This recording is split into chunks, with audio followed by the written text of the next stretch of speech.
இன்றைக்கி ஏஐ மட்டும் வந்து நிறைய பேர் போய் படிக்கிறாங்க. 100க்கு வந்து ஒரு ஒரு 75% இப்போ அதுக்கு போகிறாங்க, ப்ரியாரிட்டி கொடுக்குறாங்க. ஆனால் கொஞ்ச நாள் கழித்து அந்த ஃபீல்டு வந்து பார்த்தீங்கன்னா வந்து ஸ்டாண்டர்டாக இருக்குமான்லாம் எதுவும் சொல்ல முடியாது. சார் நீங்கள் இப்போ சொன்னீங்க எனக்கு இந்த ஏஐ படித்தா இன்ஃபர்மேஷன் டெக்னாலஜி ஐடிக்கு போகலான்ட்டு. அப்போனா கம்ப்யூட்டர் சயின்ஸுக்கு அது தானே சார்? அப்போனா ஏஐக்கும் கம்ப்யூட்டர் சயின்ஸுக்கு ஏதாவது வித்தியாசம் இருக்கா? இல்லை சார், அதாவது கம்ப்யூட்ரு சயின்ஸ் ஆஃப் இன்ஜினியரிங்லேயே வந்து பார்த்தோன்னா ஏஐ இருக்குது. இப்போ நீங்கள் வந்து பார்த்தோன்னா ஒரு 5 ஜென்ரேஷன் இருக்குது. கம்ப்யூட்டருடைய 5 ஜென்ரேஷன்லேயே 5th ஜென்ரேஷன் தான் வந்து பார்த்தோன்னா ஆர்டிஃபிஷியல் இன்டெலிஜென்ஸ்னு சொல்கிறோம். நீங்கள் ஈஸியிலே வந்து நீங்கள் வந்து பார்த்தோன்னா வந்து படிக்கலாம்.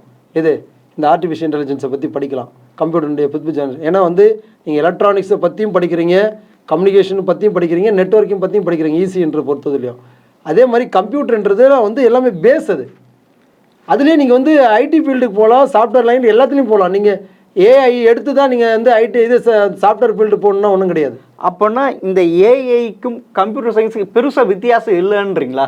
பெருசாக வந்து வித்தியாசம் கிடையாது. அது ஒரு ஸ்பெஷலைசேஷன், ஒரு 4-5 சப்ஜெக்ட் மட்டும் தான் உங்களுக்கு வந்து அது வேரி ஆகும். அப்போனா எக்ஸாம்பிள் கம்ப்யூட்டர் சயின்ஸுக்கும் ஏஐ சிலபஸ் ரெண்டுமே அதான் எக்ஸாம்பிளுக்கு இப்போ மெக்கானிக்கல் வந்திருக்கு. மெக்கானிக்கல் வரும்போது ஆட்டோமொபைல்னு எடுத்து வந்து ஒரு ஸ்டூடெண்ட் ஏன் படிக்கணும்?